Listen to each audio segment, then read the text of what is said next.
la razón principal por la cual estamos estudiando estos pasajes en el capítulo de Hechos, ustedes recordarán que son los viajes misioneros de Pablo. Es decir, la intención es poder estudiar lo que Pablo y su equipo misionero, que cambió en algún momento, no fueron los mismos, vivieron, qué experiencias tuvieron y qué fue lo que hicieron para poder establecer iglesias que hoy conocemos por sus cartas, ¿no? Hemos leído estos últimos 4 domingos, se nos estuvo hablando de la carta a la iglesia de Filipos, es decir, la carta a los filipenses. Y a manera de contexto, me gustaría que recordarles o refrescar un poquito el tema de los viajes misioneros y por qué es que Pablo estaba haciendo esto. Si ustedes recuerdan, en el capítulo 14, quizás hace algunos más de 5 o 6 domingos, veíamos en el capítulo 15, la razón por la cual Pablo sale a hacer este segundo viaje misionero. El versículo 36 nos dice, y ya por fin se mandó algo que les quería compartir ahí, hace algunos domingos cuando estábamos estudiando el primer viaje misionero compartí un mapita, yo les estoy actualizando ahora el mapita del viaje 2, a lo mejor nos sirve para los demás mensajes que vamos a tener más adelante, ¿no? Pero ahí en sus WhatsApps tienen ustedes la imagen que ilustra el segundo viaje misionero de Pablo. Ahora, este capítulo es un capítulo bastante extenso, pero vamos a intentar sacar algunos puntos importantes aplicables a la vida del cristiano, sobre todo en el tema de la evangelización, que creo que es un tema bastante bonito, el tema de compartirle en conversos. Pablo en este capítulo 17 se enfrenta ante muchos tipos de grupos de personas inconversas, desde judíos que no recibieron el evangelio de buena manera, a judíos que obviamente tenían un celo por lo que ellos habían creído desde que nacieron, y también a unos griegos, ¿no? Uno de los viajes que hace Pablo a una ciudad muy importante pues era Atenas, ¿no? Y Atenas, si de por sí el día de hoy podemos nosotros recordar que de Atenas han salido personas quizás que han impactado a grupos de personas, pues en ese entonces es aún más, estaba más fresco ese impacto y lo que ellos estaban viviendo acerca del pensamiento griego y demás. Entonces Pablo la verdad es que da algunas lecciones muy valiosas sobre la evangelización hacia inconversos. Pero recordemos, y ahora sí, si ustedes tienen su mapita ahí en WhatsApp, nada más meramente ilustración, Pablo había hecho su primer viaje misionero centrándose en la región de Galacia. Galacia en su mapita está en la parte de arriba de la imagen, y hay algunas ciudades a las cuales fue Pablo con Bernabé, que era su acompañante en aquel entonces. Entonces él subió de Jerusalén, fue a Antioquía, Tarso, Derbe, Listra, Iconio y Antioquía de Pisidia. Él estuvo hasta ahí y se regresó a Jerusalén. Muchas gracias. Se regresa a Jerusalén y lo que hacen en el versículo 36 del capítulo 15 dice: después de algunos días Pablo dijo a Bernabé, volvamos a visitar a los hermanos en todas las ciudades que hemos anunciado la palabra del Señor para ver cómo están. Es decir, Pablo dice, pues vamos a echarles la vuelta. Habían pasado a lo mejor 4 o 5 años desde que había sucedido el primer viaje misionero. Entonces Pablo ya tenía estas ganas de volver a salir y de confirmar a los hermanos. Entonces les dice, vamos y visitemos a todos este grupo de hermanos. Sucede una inconformidad entre Pablo y Bernabé. ¿Se acuerdan que no querían llevar a Marcos porque él los había abandonado en su primer viaje misionero? Entonces Bernabé y Marcos se van hacia Chipre y Pablo decide irse con Silas. En el camino encuentran a Timoteo y más adelante se une también Lucas, quien es el autor de esta carta a los Hechos. Entonces, digamos que el viaje misionero empieza segundo en el capítulo 16, versículo 1. Llegó a Derbe, a Listra, y aquí había cierto discípulo llamado Timoteo. Entonces vemos aquí en nuestro mapita que subió de Jerusalén, fue a Antioquía, a Tarso, y ahí está la ciudad de Derbe y Listra. ¿Ok? Entonces en el versículo 2 del capítulo 16 nos dicen que daban buen testimonio los hermanos que estaban en Listra y en Iconio, es decir, toda esa región de Galacia a la cual él quería ir a confirmar. Entonces en el versículo 6 también se nos dice que atravesaron Frigia y la provincia de Galacia. Y ahí es cuando sucede lo que tal vez Pablo no imaginaba. ¿Qué iba a suceder?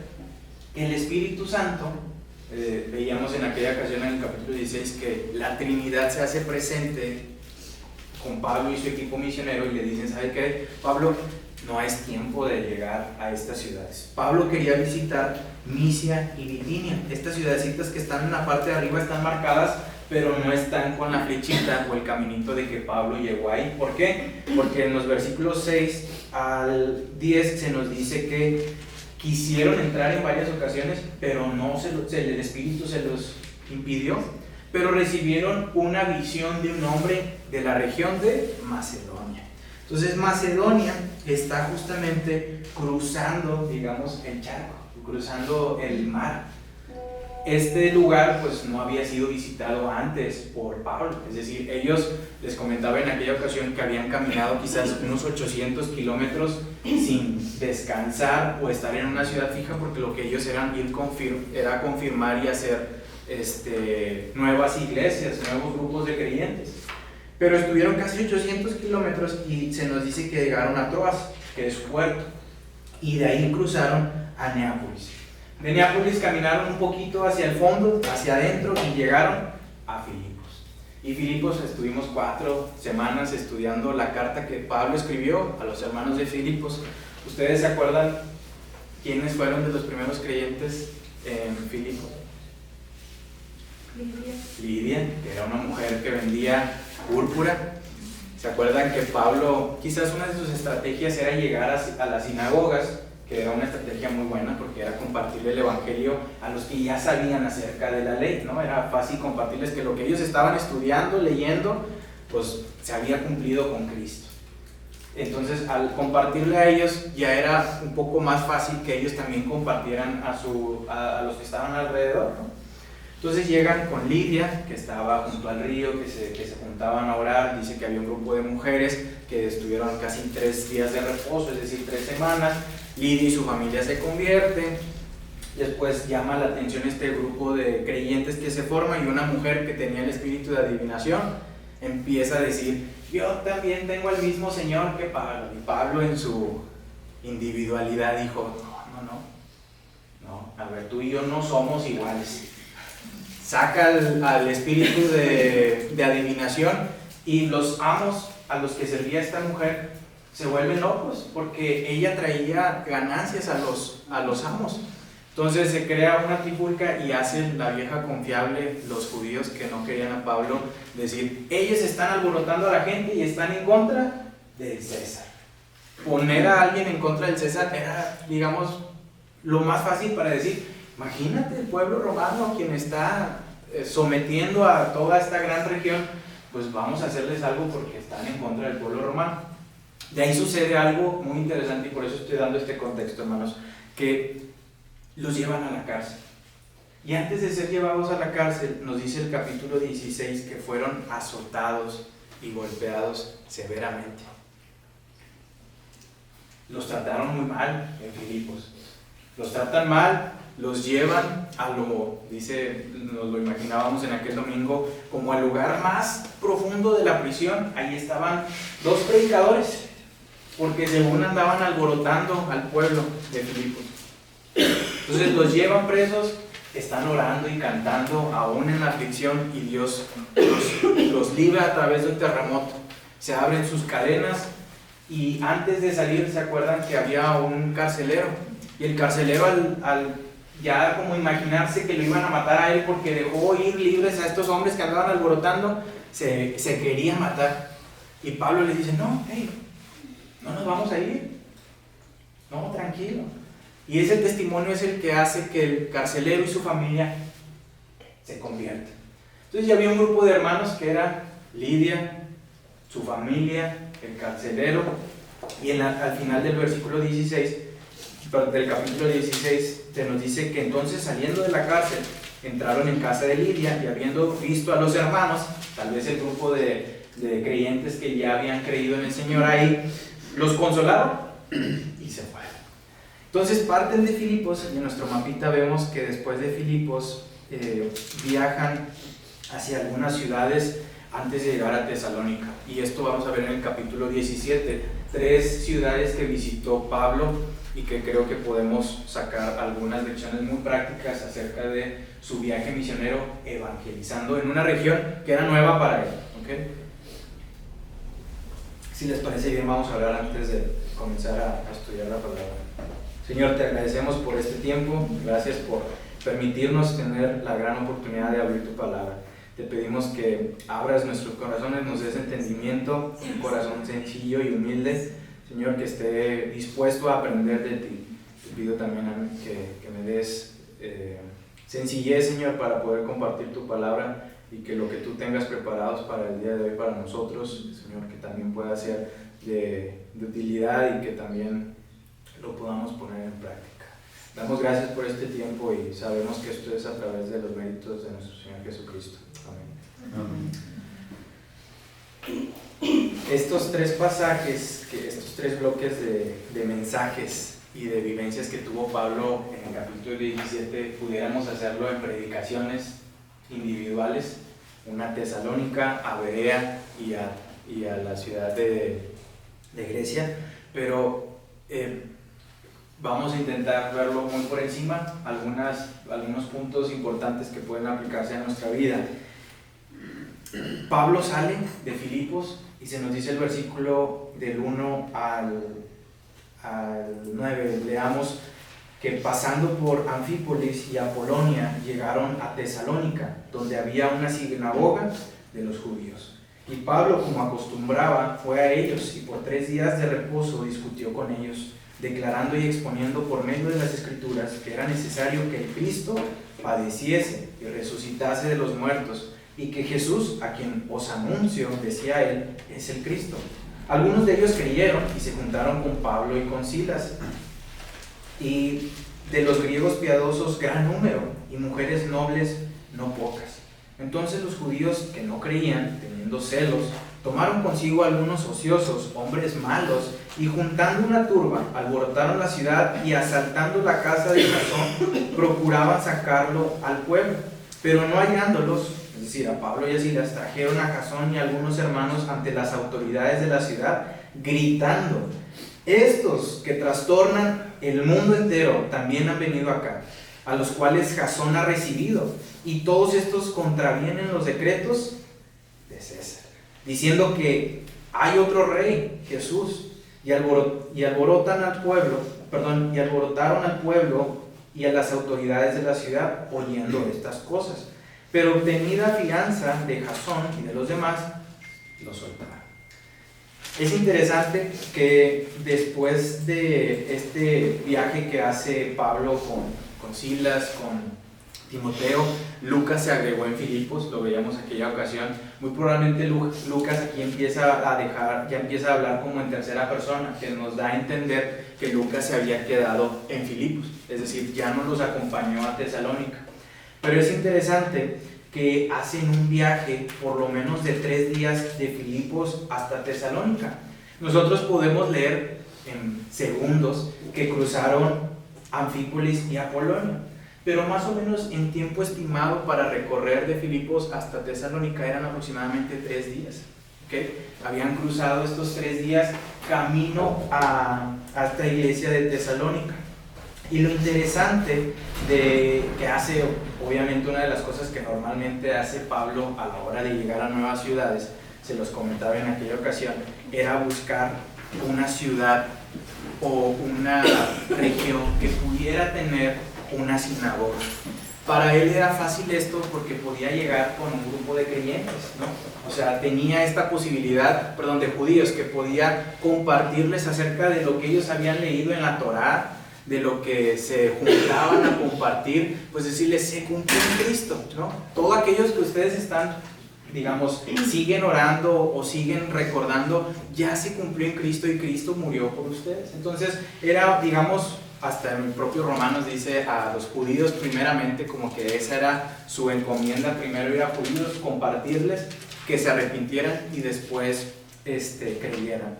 Ahora, es interesante que a diferencia de lo que había sucedido en Filipos, que había solamente un grupo de mujeres que se juntaban a orar, no había una sinagoga. Muy probablemente Pablo, después de haber salido de Filipos, él tenía la inquietud de ahora sí ir a una ciudad grande.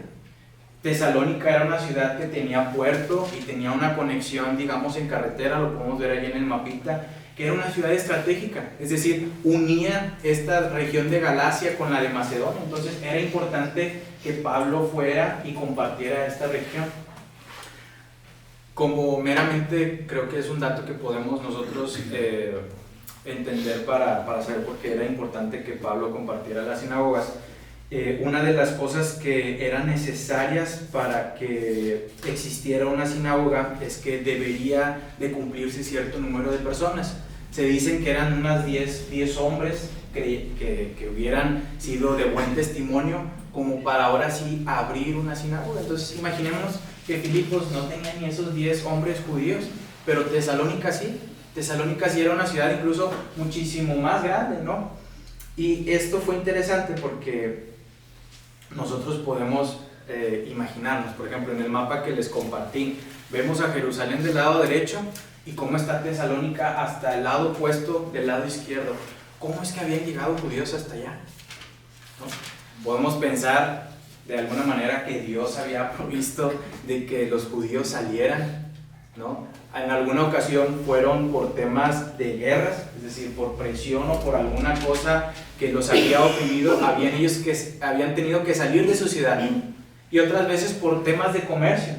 Ya ven que hasta aquí en Monterrey, y creo que en varias ciudades, yo creo que no, obviamente Monterrey no es la única, pero en varias partes del mundo vemos grupos de judíos que salían y ¿qué hacían? Empezaban a poner sus negocios, ¿no? Entonces era esto algo parecido, había judíos regados por toda la región que dominaba el Imperio Romano, y Tesalónica no era la excepción. Entonces nada más es importante recordar eso, que aquí sí había una sinagoga. ¿Por qué? Porque muy probablemente había más de 10 hombres que podían y daban testimonio de poder tener este grupo de lecturas del Torá, de interpretación y demás. En Filipos no. Ahora, esto me deja pensando, porque les iba a compartir que desde Jerusalén hasta Tesalónica hay aproximadamente 1500 kilómetros. Es decir, en el mapita que nosotros estamos viendo, desde Jerusalén hasta Tesalónica hay 1500 kilómetros. Aquí desde Monterrey hasta Tijuana hay aproximadamente lo mismo, 1500 kilómetros. Entonces imaginémonos a Pablo y al equipo misionero, en este caso Silas y Timoteo, teniendo que recorrer 1500 kilómetros. ¿Para qué? Para compartir acerca del Evangelio. Habían sido caminos pues difíciles, porque pues, normalmente nosotros podemos tomar un avión y a Tijuana estamos a 2 horas quizás, un poquito más, un poquito menos, pero no vamos a estar por lo menos tanto tiempo o padeciendo de circunstancias a menos que vayas por tierra, ¿no? ¿Qué quiero decir con todo esto? Que cómo estamos nosotros aprovechando a compartir el Evangelio en esta temporada y en esta época que tenemos tantas facilidades de llegar a diferentes personas. Es decir, yo no necesito viajar en avión o no necesito hacer un viaje terrestre para llegar a Tijuana para compartir el Evangelio. Puedo buscar incluso por internet o empezar a compartir acerca del Evangelio con las posibilidades que tenemos. Pablo ya se había acabado toda la región de Galacia y dijo, no, pues déjame, me voy hacia la región de Macedonia y comparto el Evangelio allá. Entonces, una de las lecciones que podemos ver de Tesalónica es lo que vivió Pablo para poder predicarle el Evangelio a los de Tesalónica. Ahora, pasó por 3 ciudades, Anfípolis y Apolonia, 3 días más o menos de viaje. ¿Qué había pasado en el capítulo anterior? Lo habían azotado severamente, lo habían tratado mal, no sé si había comido en la cárcel, pero dice que nada más fue a saludar a los hermanos y se fue a lo que seguía. Entonces imaginémonos a Pablo golpeado, porque, insisto, podemos leer los versículos muy rápido y decimos, no, pues se trasladó y qué padre, que Pablo que anda ahí de misionero, pero físicamente a Pablo pues padeció, ¿no? Traición, hambre, dolor físico, y él seguía con su meta intacta de ir y compartir el Evangelio. Y creo que esa es una gran lección para nosotros, que no necesitamos salir. Gracias a Dios tenemos la libertad de que ahora me da gusto ver que estamos llenos, ¿no? Ahorita estamos casi todos los hermanos juntos, y este grupo de hermanos puede salir a compartir a toda la región de Nuevo León. Nos podemos acabar Nuevo León y luego seguimos con Coahuila y luego Tamaulipas y demás. No hay que recorrer hasta 1500 kilómetros, y aparte no necesitamos ir físicamente, es a lo que me refiero. Lo podemos hacer incluso desde nuestras casas, compartiendo el Evangelio. Entonces, simplemente reflexionemos cómo compartimos el Evangelio, cómo otras personas sí les costó tanto, padecieron para ir y que otro grupo de judíos creyeran. Ahora, en el versículo 2 y 3 se nos dice que Pablo, como acostumbraba, fue a ellos y por 3 días de reposo discutió con ellos, declarando y exponiendo por medio de las Escrituras que era necesario que el Cristo padeciese y resucitase de los muertos, a Jesús, y que Jesús, a quien yo os anuncio, decía él, es el Cristo. Insisto, no vamos a detenernos mucho tiempo en todos estos versículos porque sería muy largo el pasar versículo por versículo. Pero una lección que podemos ver de Pablo compartiendo el Evangelio es que, se nos dice en el versículo 2, discutió. Esta palabra para nosotros puede sonar como que estaba peleando, como que estaba ahí de arrogante. Puede ser algo fácil para Pablo, ¿no? Porque Pablo era bien explosivo de vez en cuando. Pero lo que originalmente esta palabra, discutió con ellos, hace referencia a que estuvo dialogando. Y si nos metemos más a profundidad a dialogar, es que estuvo invirtiendo tiempo en ellos. Se nos dice que estuvo 3 días de reposo. Y no solamente estuvo 3 semanas cada sábado que se reunían. Muy probablemente estuvo todos los días compartiéndoles el Evangelio. Ahora, esto es importante y se los comparto porque a la hora de compartir el Evangelio necesitamos dialogar. Necesitamos tener paciencia. Necesitamos, pues, tener amor hacia el inconverso, porque no es fácil hacer entrar en razón al inconverso. ¿Por qué? Nos dice la Escritura, y lo recordamos quizás domingo tras domingo, que estábamos muertos en nuestros delitos y pecados. Eso es espiritualmente. Un muerto no tiene esa capacidad para reaccionar ante el Evangelio. Un muerto no tiene esa disposición de decir, sí, estoy mal, estoy en esta condición. Por lo tanto, ante ese tipo de personas, ¿qué es lo que necesitamos hacer nosotros como creyentes? Y Pablo nos lo muestra: invertir, dialogar, tener amor, tener paciencia hacia el inconverso. Y creo que esa es una gran lección para nosotros, que cuando predicamos el Evangelio, no nada más, a veces lo hacíamos hace muchos domingos, una vez a la semana en Morelos, ¿se acuerdan?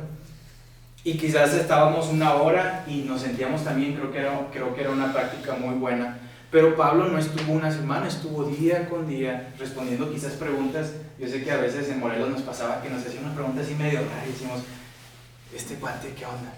O nos sacaba un tema de que no, el árbol, y que sí, ahí Dios está ahí, yo creo en esta cosa extraña, y nos podía sacar incluso a veces de nuestras casillas. Pero yo me imagino que Pablo estuvo en muchísimas ocasiones igual, pero era constante, tenía paciencia y tenía amor, porque el inconverso lo necesita. 1 Corintios capítulo 2 versículo 14 dice: el hombre natural no percibe las cosas que son del Espíritu de Dios. Es decir, uno no tiene la capacidad de entender el Evangelio, porque para él son locura. Es decir, para el inconverso, ¿cómo que me tengo que arrepentir? ¿Cómo que tengo que dejar todo? Entonces, aún con más razón, necesitamos nosotros tener tiempo y paciencia a la hora de compartir el Evangelio. Porque nosotros, a la hora de compartir el Evangelio, se siembra esa semillita, pero quien da el fruto, gracias a Dios, no somos nosotros, sino es Dios. Dios es el que hace esa obra extraordinaria en el creyente, pero nosotros tenemos una encomienda que es insistir, insistir, insistir, con amor y paciencia al inconverso.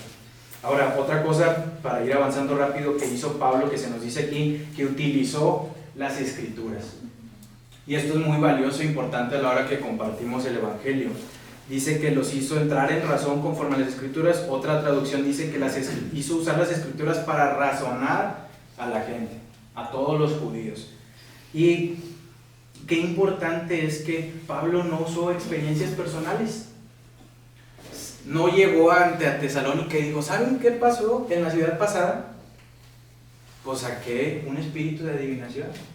Dios me libró de la cárcel.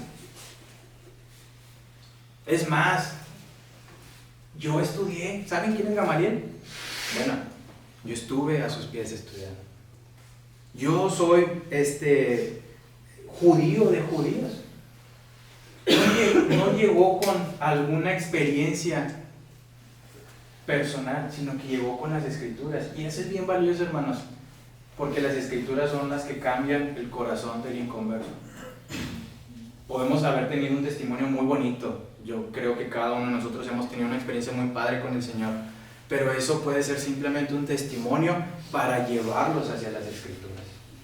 Entonces, Pablo nos dice que se usó las escrituras para que el evangelio pudiera entrar en sus corazones. ¿Cómo podemos nosotros entender esto? Y creo que es importante, por eso les decía que este capítulo es muy evangelístico, o sea, nos va a ayudar mucho a entender algunas cosas que Pablo hizo para compartir el evangelio en conversos. También el evangelio, usar la palabra de Dios, escudriñarla, tenerla, nos ayuda a defender lo que creemos. No solamente a compartir, sino a defender, porque Pablo estuvo lleno de luchas, estuvo lleno de controversias. ¿Y qué usaba él? Las escrituras. No usaba una espada física, no usaba fuerza, usaba las escrituras. Primera de Pedro 3:15 nos dice: estad siempre preparados para presentar defensa con mansedumbre y reverencia ante todo el que os demande razón de la esperanza que hay en vosotros. Estad preparados para presentar defensa con mansedumbre y reverencia. ¿Eso cómo sucede?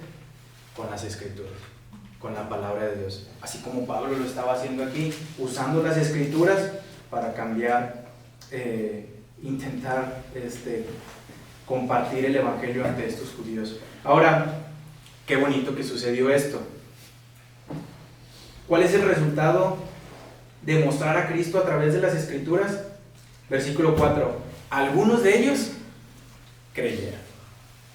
Ese es el resultado de mostrar a Cristo a través de las escrituras. Qué bonito.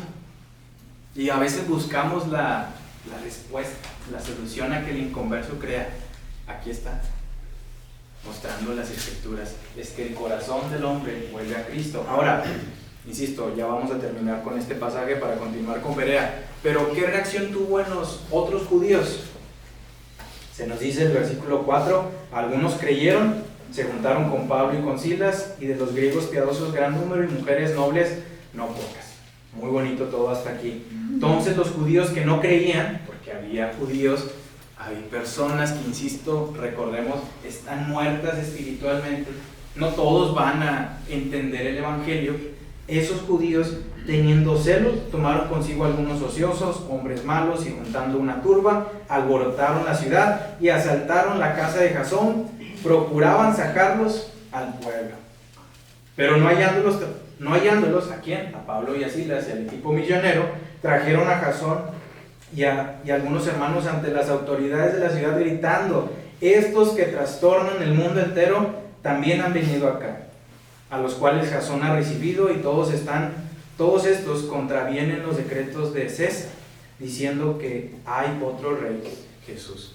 Y qué bonitas acusaciones, la verdad, porque realmente esto es a lo que se dedicaba Pablo, a incomodar al mundo, a decir que andaban ahí moviendo el alboroto social. Aquí se nos dice que andan turbando y alborotando a la ciudad, trastornando al mundo, y declarando que no hay otro rey sino Jesús. ¡Qué padre! Que fuera el testimonio de Pablo y Silas. Se estaba cumpliendo por lo menos. Pero ahora, para cerrar con este versículo, con este pasaje, el resultado no es siempre bueno. Imagínense ser Jasón y los hermanos.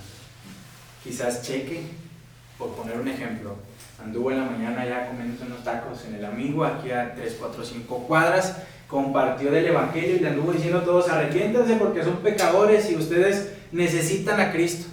Incomodamos a gente y dijeron: ¿usted dónde es? No, hombre, yo me reúno aquí a 3, 4, 5 cuadras en la casa que tiene una lona. Llegan buscando a Cheque, no lo encuentran, y ven a Marcos y a mi papá y se lo llevan con todo el grupo de hermanos cuando ellos no la debían ni tenían. Oye, pues qué desagradable para Jasón y los hermanos. Pero ¿cómo uno puede estar fuerte ante este tipo de acciones con las Escrituras? Es decir, qué fácil era decir, hombre Pablo, me hubieras dicho que estos eran los resultados de andar creyendo en lo que me compartes, mejor me quedo en mi sinagoga, sigo leyendo el Torah, sigo haciendo lo mío. A veces nosotros cuando compartíamos en Morelos les decía, entregábamos un folleto y nos daban una mala cara, ¿no? O nos dejaban con el brazo extendido y se sentía feo. La verdad yo tenía ahí unos 13 años, 15 y andaba con mi bonche de folletos y no, sí, yo los entrego y ya estaba casi terminando y había uno que no lo aceptaba. Y decía, ¿y ustedes qué son? Y a ver, ¿con quiénes vienen? Y ya no sabía uno ni qué decir. Ese es un tipo mínimo de rechazo. Pero ahora que se metan a tu casa, que se lleven a todos ante la ciudad y digan, estos cuates están incluso en contra de la autoridad suprema que es el César, pues era un castigo definitivamente incluso de pena de muerte, porque están en contra del César. Sin embargo, se nos dice que Dios obró y hubo una fianza para Jasón y los demás y los soltaron. Entonces la lección que podemos ver el día de hoy con la iglesia de Tesalónica es esa, la paciencia de compartir el evangelio con amor, con mucha paciencia sobre todo, y sabiendo que Dios obra en los corazones del inconverso, que es necesario estar ahí. Ahora, en la iglesia de Berea, versículo 10 al 15, inmediatamente los hermanos enviaron de noche a Pablo y a Silas hasta Berea, y ellos habiendo llegado entraron en la sinagoga de los judíos, y estos eran más nobles que los que estaban en Tesalónica, pues recibieron la palabra con toda solicitud, escudriñando cada día las Escrituras para ver si estas cosas eran así. Así que creyeron muchos de ellos y mujeres griegas, de distinción, y no pocos hombres. Cuando los judíos de Tesalónica, quién sabe cómo se enteraron, supieron que también en Berea era anunciada la palabra de Dios por Pablo, fueron allá y también alborotaron las multitudes, pero inmediatamente los hermanos enviaron a Pablo que fuese hacia el mar, y Silas y Timoteo se quedaron allí, y los que se habían encargado de conducir a Pablo le llevaron a Atenas, y habiendo recibido orden para Silas y Timoteo de que viniese a él lo más pronto que pudiese salir. Ahora, rápidamente vamos a ver lo que se nos dice acerca de Berea. Primeramente, pasó lo mismo, insisto, el plan de Pablo era el mismo, ir hacia las sinagogas, porque allí había judíos que lo podían recibir y compartir acerca del evangelio. Va Pablo con su propósito siempre claro, de ir y primeramente al judío y después de ahí a los gentiles, ¿no? Pero quisiera que reflexionáramos en dos cosas acerca de la iglesia de Berea, de este grupo de hermanos, que en pocos versículos se nos presenta una iglesia con una identidad bastante profunda. Se nos dice que incluso Pablo estuvo sorprendido porque no eran como los de Tesalónica.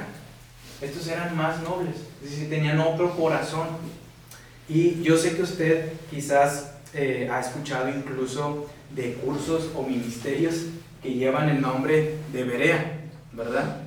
No por quizás una moda, sino por justamente lo que se nos dice acerca de ellos, que examinaban y estudiaban la palabra.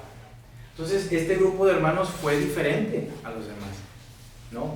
Y ojalá que sé que hoy en día podemos tener muchos grupos de iglesias. Ahora con el internet conocemos muchas iglesias en ciudades grandes, en países que quizás no conocemos, en otros idiomas, y podemos ver cosas de ellos que nos llaman la atención.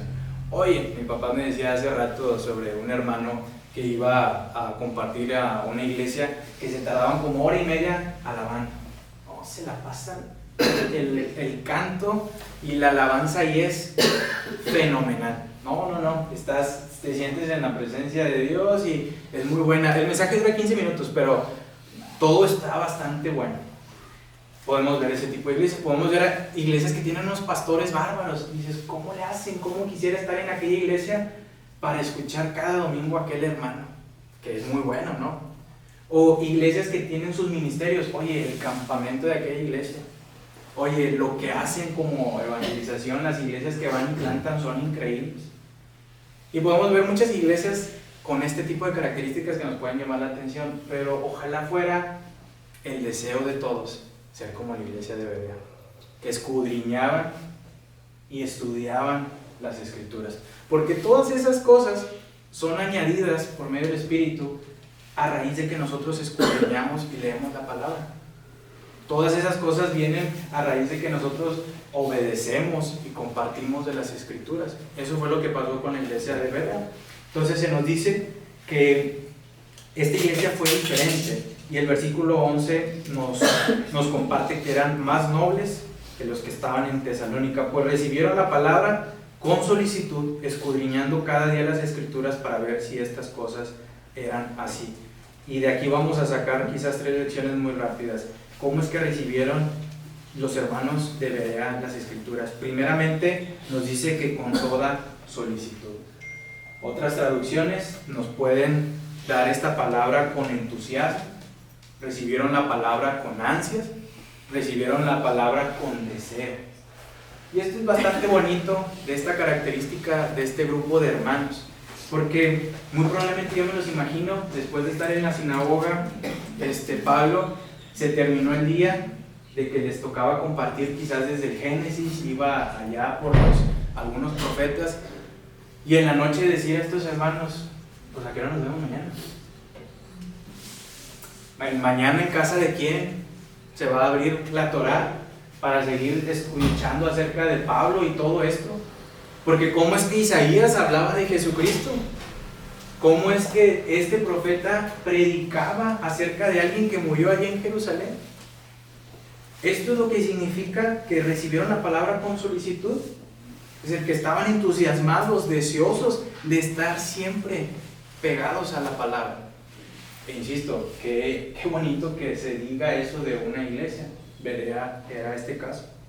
Ahora, hablando acerca de las Escrituras y de la palabra de Dios, podemos entender, y lo recordamos domingo tras domingo, Dios nos amó tanto que nos compartían en Filipenses que dio a su Hijo que murió por nosotros. ¿Se acuerdan? Murió en la cruz por cada uno de nosotros, y esa muerte, ese sacrificio nos da salvación el día de hoy. Pero Dios dejó su palabra para santificarnos día con día, para que a la hora de nosotros leer su palabra, tener un mensaje como el de hoy, una meditación como la de los miércoles, un quizás devocional entre semana, podamos ser santificados a través de su palabra. Qué bonito sería desear con solicitud, con ansia, su palabra, porque pues ya la tenemos aquí. Qué padre sería estar así como los de Berea, apegados a su palabra. Ahora, en el Salmo 119 leemos este famoso versículo: lámpara es a mis pies tu palabra. Es decir, la palabra de Dios me ayuda a saber por dónde caminar. Y si es ayuda, ¿por qué no voy a desearla? Si es beneficio, ¿por qué no voy a querer estar cerca de ella, meditar en ella? Creo que sería un deseo muy bueno como grupo, ¿no? Y como cada creyente, el que nosotros estemos pegados a ellos. Ahora, primera de Pedro capítulo 2, versículo 2, hablando acerca de algo similar, dice desear, usando la misma palabra que aquí Lucas escribe para en esta descripción del capítulo 17 de Hechos: desead como niños recién nacidos la leche espiritual no adulterada, para que por ella crezcáis para salvación. Desead como niños chiquitos, es la palabra, porque eso trae un beneficio a nuestra vida. Segundo punto acerca de los de Berea, dicen que escudriñaban, versículo 11, cada semana, una vez al mes, cada día las Escrituras, para ver si estas cosas eran así. Y pareciera que así como nosotros necesitamos el agua para vivir, así como Cheque de repente ocupa un traguito de agua porque está buena está bueno el clima, ¿verdad? De repente ahí genera en nosotros la necesidad de estarnos hidratando, y si el sol está pesado, y si las condiciones climatológicas necesitamos estar constantemente tomando agua, comiendo, así como nosotros buscamos estar saciados con el agua, estos hermanos también buscaban eso. Cada día escudriñaban las Escrituras. No cada día de reposo, es importante entender que cada día. Y Josué 1.8, un versículo también muy famoso para nosotros, y creo que es importante para entender esto, le dice, se nos dice: nunca se apartará de tu boca este libro de la ley, sino que de día y de noche meditarás en él. Oye, Cheque, pero de día y de noche meditar en la palabra, a veces tengo tiempo, la verdad, porque pues está bien. El resultado, como lo vimos en Tesalónica, es que cuando los judíos que estaban en Tesalónica supieron que también en Berea era anunciada la palabra por Pablo, fueron allá y también alborotaron las multitudes. Pero inmediatamente los hermanos enviaron a Pablo para que fuese hacia el mar, y Silas y Timoteo se quedaron allí, y los que se habían encargado de conducir a Pablo le llevaron a Atenas. Y habiendo recibido orden para Silas y Timoteo de que viniese a él lo más pronto que pudiese, saliera. Ahí Pablo se quedó ya solito, es decir, se quedó Lucas allá en Filipos. Aquí Silas y Timoteo se quedan con los hermanos de Berea, y huyendo, Pablo llega a Atenas. Vamos a leer algunos versículos de este capítulo ya para terminar. Del versículo 16 al versículo 21 se nos dice que mientras Pablo lo esperaba en Atenas, su espíritu se enardecía viendo la ciudad entregada a la idolatría. Así que discutía en la sinagoga con los judíos y piadosos, y en la plaza cada día con los que concurrían. Y algunos filósofos de los epicúreos y de los estoicos disputaban con él, y unos decían: ¿qué querrá decir este palabrero? Y otros: parece que es predicador de nuevos dioses, porque les predicaba el evangelio de Jesús y la resurrección. Y tomándole, le trajeron al Areópago, diciendo: ¿podemos saber qué es esta nueva enseñanza de que hablas? Pues traes a nuestros oídos cosas extrañas. Queremos pues saber qué quiere decir esto. Porque todos los atenienses y los extranjeros residentes allí en ninguna otra cosa se interesaban, sino en decir o en oír algo nuevo. Pablo llega a Atenas, insisto, les decía al principio, una ciudad que incluso hoy puede ser importante para algunos. Todo este pensamiento griego de varios filósofos y pensadores que estuvieron en alguna ocasión ahí. Era un lugar lleno de arte, de literatura, y digamos que era como que el centro intelectual del mundo. Si uno quería ir a un lugar donde estudiaran, donde se analizaran las cosas, era en Atenas, ¿no? Y mientras, imaginémonos que Pablo debió haber sabido de esta ciudad, ¿no? Definitivamente. ¿Por qué? Porque Pablo era un hombre, pues era un erudito judío. ¿Cómo podemos saber esto? Porque, como le decíamos al principio, estudió a los pies de Gamaliel, era fariseo. Para ser fariseo había que tener un dominio de la Torá, había que memorizarla, había que saber interpretar a la ley. Es decir, era un hombre que había tenido estudios. Y estoy seguro que él estaba maravillado caminando por Atenas, porque era una de las ciudades importantes. Tal vez sabía sobre Sócrates, Platón, Aristóteles, que habían sido hombres que habían vivido antes que él. Yo sé que andaba muy probablemente como que emocionado por andar ahí, pero se nos dice que cuando andaba caminando por la ciudad, muy probablemente poniendo atención, y esta es una característica sobre la evangelización, porque aquí Pablo está yendo a un grupo de creyentes que no conocen de la ley. Aquí no se nos dice que llegó a una sinagoga. Es decir, ahora sí Pablo se va a enfrentar con aquellos inconversos que no son creyentes, que no saben acerca del tabernáculo o acerca de los mandamientos. Y para mí es algo interesante.